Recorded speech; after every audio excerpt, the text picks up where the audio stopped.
Number 11، تراویح سے متعلق مسائل کیا ہیں؟ تراویح کی قیام اللیل کی کتنی رکعت ہیں، کتنی رکعت مسنون ہیں، کتنی رکعت سنت سے ثابت ہیں؟ سب سے پہلی بات یاد رکھیں کہ تراویح کا لفظ کسی حدیث میں نہیں ہے، نہ اللہ کے نبی صلی اللہ علیہ وسلم سے نہ صحابہ سے، یہ لفظ ثابت نہیں ہے۔ ہم کو اس لفظ سے کوئی جھگڑا نہیں۔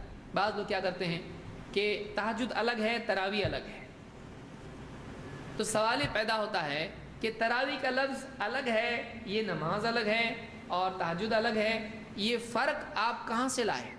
یہ لفظ ہی اللہ کے نبی صلی اللہ علیہ وسلم نے نہیں بتایا، یہ لفظ ہی نبی صلی اللہ علیہ وسلم کے صحابہ نے نہیں بتایا، آپ نے لفظ بنایا اور اس کی بنیاد پر الگ کر رہے ہیں آپ اس کو۔ ویسے ہی جیسے کوئی آدمی کہے کہ صلاۃ الگ ہے، نماز الگ ہے، تو نماز قرآن و سنت میں ہے، نماز کا لفظ عربی میں ہی نہیں ہے تو قرآن و سنت میں کہاں سے آئے گا؟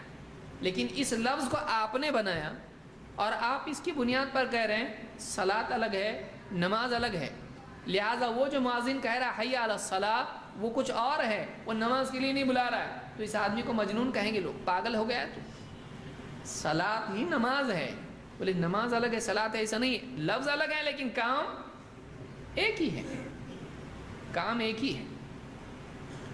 تو یہاں پر تراویح اور تہجد، قیام اللیل، قیام رمضان، یہ سب کے سب کیا ہیں؟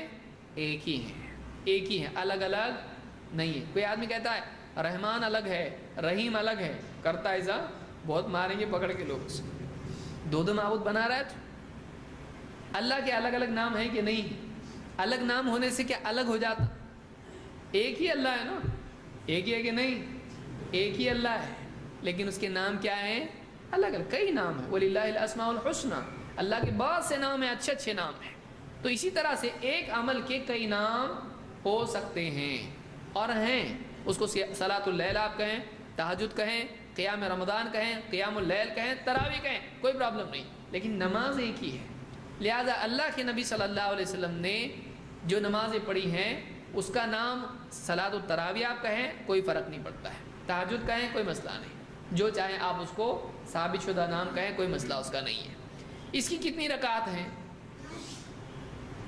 ابو سلمہ کہتے ہیں کہ انہوں نے عائشہ رضی اللہ تعالیٰ عنہ سے پوچھا کیف کان صلاۃ رسول اللہ صلی اللہ علیہ وسلم فی رمضان، رمضان میں اللہ کے نبی صلی اللہ علیہ وسلم کی نماز کیسے ہوا کرتی تھی؟ فقالت ما كان يزيد في رمضان ولا في غيرها على 11 ركعة، حضرت عائشہ نے فرمایا کہ اللہ کے نبی صلی اللہ علیہ وسلم رمضان یا غیر رمضان میں 11 رکعت سے زیادہ نہیں پڑھتے تھے، رمضان اور غیر رمضان میں 11 سے زیادہ نہیں پڑھتے تھے۔ یصلی 4 فلا تسأل عن حسنہن وطولہن، آپ 4 رکعت پڑھتے تھے اور پوچھ مت ان کے حسن کے بارے میں، ان کے طول کے بارے میں، کیسی عمدہ اور کیسی لمبی 4 رکعتیں پڑھتے تھے۔ ثم یصلی 4 فلا تسأل عن حسنہن وطولہن، پھر اس کے بعد آپ 4 پڑھتے تھے اور مت پوچھ کہ وہ کتنی اچھی اور کتنی لمبی ہوتی تھی۔ ثم یصلی 3، پھر آپ 3 رکعت پڑھتے تھے۔ فقلت یا رسول اللہ اتنام قبل ان توتر، میں نے آپ سے پوچھا اے اللہ کے رسول آپ وتر سے پہلے ہی سو بھی جاتے ہیں؟ قال یا عائشہ ان عینی تنامان ولا ینام قلبی، آپ نے فرمایا اے عائشہ میری آنکھیں سوتی ہیں، میرا دل نہیں سوتا ہے۔ اس کو امام البخاری اور مسلم دونوں نے روایت کیا ہے۔ اس میں کئی باتیں ہیں، میں اختصاراً ذکر کر رہا ہوں کہ یہاں پر حضرت عائشہ سے پوچھا گیا رات کی نماز کتنی، حضرت عائشہ نے کہا کہ پہلے 20 تراویح کی، پھر 11 تہجد کی، بتائیں ایسا نہیں، ایک ہی نماز بتا رہی ہیں۔ تو پوری رات میں اگر کوئی 2 نمازیں ہوتی تو بتاتی کہ پہلے آپ نماز میں عشاء کے بعد میں 20 پڑھتے تھے، پھر اس کے بعد میں آخر رات میں اٹھ کے آپ 11 پڑھتے تھے تہجد کی، تو 2 نمازیں اس طرح سے حضرت عائشہ نے بتائیں نہیں، صرف 11 نماز چاہے رمضان ہو چاہے غیر رمضان ہو 11 پڑھتے تھے۔ معلوم ہوا کہ رمضان ہو غیر رمضان ہو دونوں میں پڑھی جانے والی نماز ایک ہی ہے اور اس کا نام کیا ہے؟ قیام اللیل، صلاۃ اللیل۔ تو اس کو نام کے الگ ہونے سے نماز الگ ہوتی ہے نہیں۔ کوئی آدمی کہے رمضان کے مہینے میں جو فجر کی نماز ہوتی ہے اس کا دوسرا نام ہے، کیوں؟ بولے سال بھر الگ ہوتی ہے، رمضان میں الگ ہوتی ہے. کیوں بھائی؟ تو رمضان میں بھی وہی ہے اور سال بھر بھی وہی ہے. 5 نمازوں کے نام بدلیں گے آپ رمضان میں، رمضان فجر، رمضان ظہر، رمضان عصر، رمضان عشاء کر سکتے آپ؟ تو رمضان کا مہینہ آیا تو اس سے پرابلم کیا ہے آپ کو؟ وہ ایک ہی نماز ہے، چاہے رمضان ہو غیر رمضان ہو. تو اس کے لیے آپ نام بدل کر اس کو زبردستی نماز الگ بنا دو، یہ غلط ہے.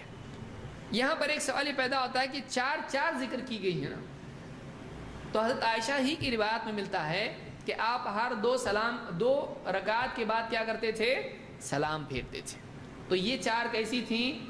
2-2. اسی لیے آج بھی کیا کرتے ہیں؟ 4 رکعت کے بعد تھوڑا رکتے ہیں، اس کے بعد 4 رکعت پڑھتے ہیں. کوئی آدمی کا 4 ہیں، 2 کیسا ہوئی؟ تو آپ کہ تراویح کی کتنی رکعت ہے آپ بتاؤ؟ 20 ایک ساتھ پڑھتے. تو 20 کیوں بولے آپ؟